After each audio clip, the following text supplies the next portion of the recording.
And joining us now is Scott Reid, our CTV News political commentator. Scott, surprised, not surprised about the numbers we saw in those two by-elections? Not really surprised. I mean, the NDP, I think, can take a modicum of solace in the result in Winnipeg-Transcona. To have lost Bill Blakey's riding, so historically significant to them, that would have been a real blow. And it did look like the Conservatives might have a shot at it. But, you know, for the Liberals, for the government, for Justin Trudeau, as you're just talking about with Rach, I mean, this was a pretty grim night. And when you compare and when you combine what happened last night in Salle-Mart with how the summer began, with the loss of Toronto St. Paul's. So 2 safe seats, 1 in downtown Toronto, 1 in Montreal. It's a bookend of political pain for the Prime Minister. And, you know, this is going to renew concerns among Liberals that they are on a path towards certain failure. And we'll have to see how the Prime Minister replies. And with the Bloc winning in Montreal, as Rachel pointed out, that's a big win for them because traditionally it's a Liberal stronghold all through Montreal for the most part.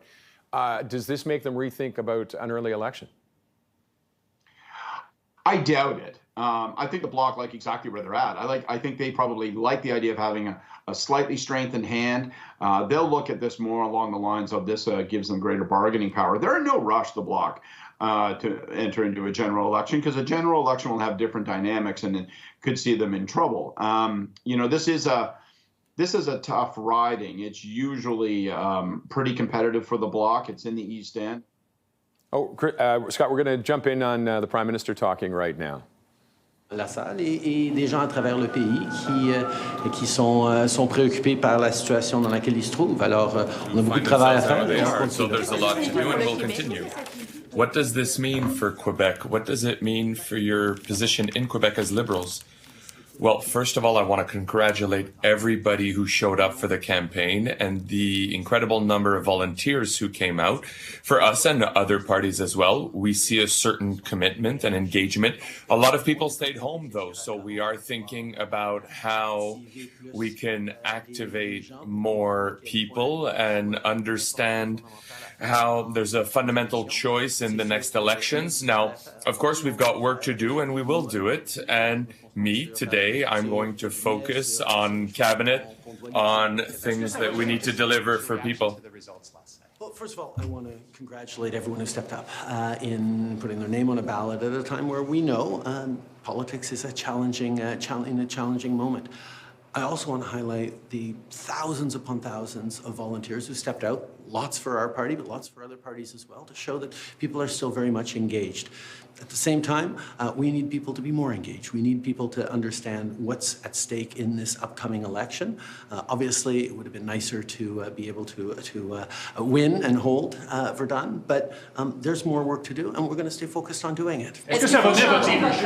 What do you think went wrong? Oh, I think there's all sorts of reflections to take on that, but the big thing is to make sure that Canadians understand that the choice they get to make in the next election about the kind of country we are really matters, and that's the work we're going to continue to do. Est-ce que ça remet votre leadership en question? Does this put your leadership in question? We have a lot of work to do, and I'll continue to do. Would you change your message? Okay. Scott, we'll bring you back in there. What'd you think of what the Prime Minister said? I thought it was interesting. He was stressing how lots of people stayed home. Yeah, look, the Prime Minister doesn't have anything to work with. They lost Toronto St. Paul's at the beginning of the summer. They lost in Montreal last night. Those are both Liberal strongholds. All he can really do is, you know, put on a brave face and say, look, we got work to do. We're going to take the message and soldier on. And this has been the challenge. You know, both of these bookended losses in by-elections, there's an unmistakable message from voters, which is that they're looking elsewhere.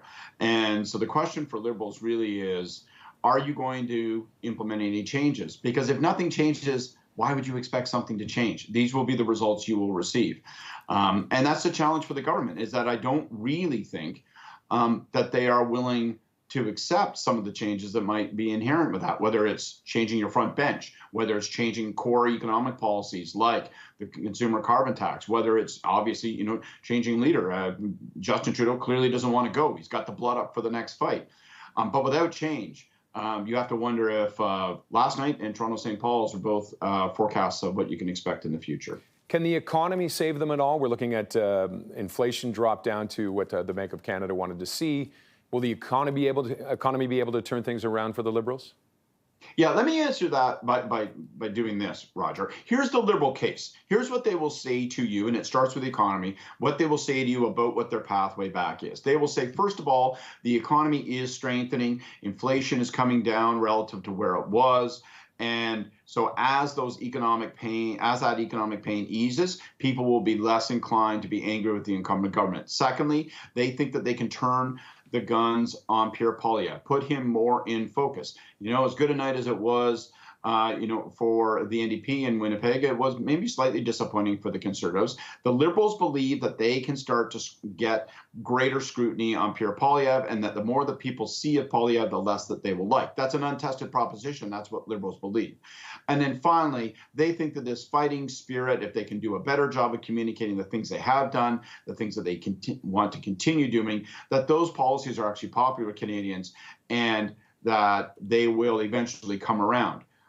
But when you put all that together, it is hope. It is not a strategy, Roger. It is, if people zero in on us and the alternative, they'll eventually change their mind. All the objective evidence, last night's result, the result in June, all of that evidence is to be turned away on the hope that the harder people look, the more they'll suddenly say, you know what, I do want the Liberals after all. Okay.